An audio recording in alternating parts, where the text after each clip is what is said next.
Welcome to this explainer. Right now, we stand at an absolute existential crossroads where global finance collides with artificial intelligence.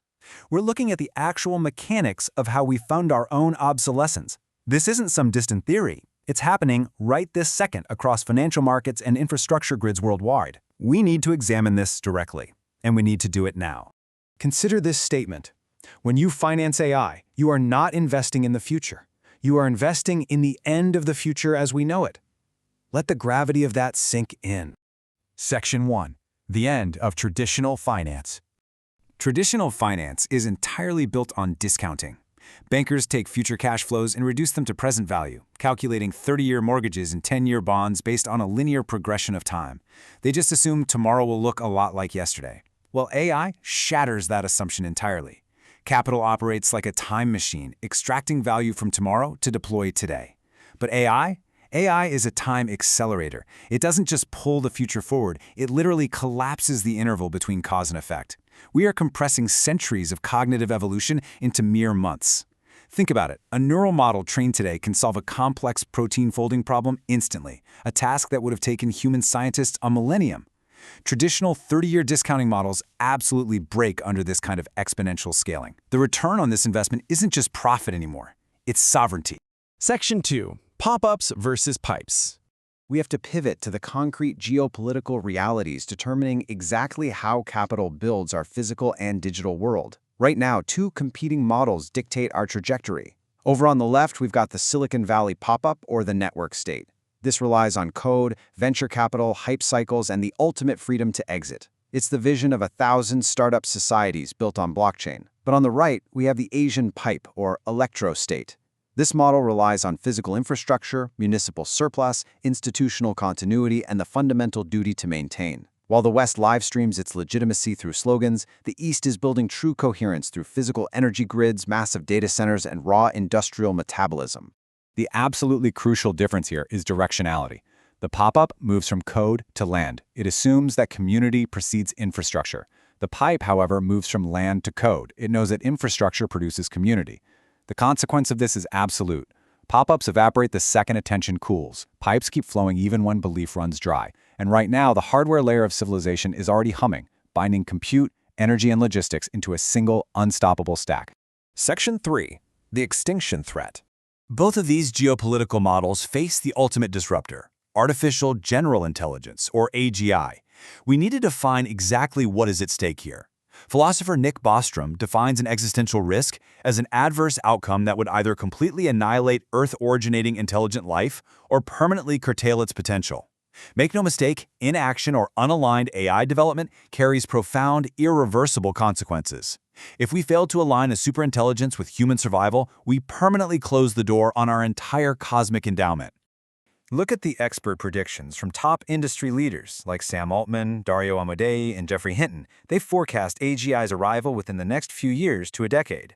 The clock is relentlessly ticking. This intelligence explosion leaves us with a rapidly shrinking window to actually secure our safety. Section 4. Ethics, boosters, and doomers. A literal culture war is raging over how we manage this imminent intelligence explosion. We're seeing three distinct factions driving the discourse and, more importantly, the capital. First, we have the doomers. They focus on existential risk and AI safety, warning that advanced systems will recursively self-improve and permanently disempower humanity. Second, the ethicists. They focus on immediate harms, arguing that AI scales existing biases, discrimination, and labor displacement today. And third, the boosters. Driven by effective accelerationism, they argue that slowing down actually costs lives and that unregulated AI will usher in a post-human era of radical abundance. Section 5. Capitalism's dangerous AI race. We absolutely must address the systemic driver of this crisis. Relentless market pressure forces developers to accelerate at all costs, often externalizing massive risks that the public never actually agreed to bear. The disparity in resource allocation is frankly staggering. Microsoft invested $13 billion into OpenAI to advance capabilities. Contrast that immense mountain of capital with an estimated total of merely 400 full-time AI safety researchers globally as of late 2022. The market relentlessly incentivizes raw power over fundamental safety. So what happens when that power scales? Surprisingly, some prominent developers actively welcome our displacement.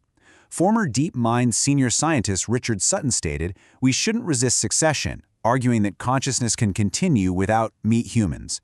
Google co-founder Larry Page reportedly called efforts to prevent AI-driven extinction speciesist. The very creators of this technology view our biological extinction as merely the next logical step in evolution. But even before we reach AGI, immediate alignment is mandatory. Anthropic, a leading AI lab, recently testified that current AI tools drastically lower the barriers for bad actors to produce actual bioweapons. The technology is rapidly filling the gaps left by textbooks and search engines. We are facing lethal autonomous weapons and empowered bioterrorists on very short timelines. Section 6. Financing Humanity's Successor. This brings us to the fundamental philosophical choice we must make right now regarding capital allocation. Capital is not neutral. It is entirely indifferent to human purpose. It follows entropy and flows toward the path of least resistance for growth. It literally does not care if the superintelligence it funds loves us, despises us, or ignores us entirely. Capital is a voting machine for the universe you want to live in. Every single dollar allocated to raw intelligence, without rigorous alignment, is a vote for chaos. Every dollar allocated to transparency, interpretability, and ethical constraint is a vote for human continuity. I leave you with this heavy question. What is the fiduciary duty of a species that is about to meet its successor? Is it to maximize returns, or is it to ensure our survival? We must steer our trajectory immediately. The choice is ours, but the clock has nearly run out.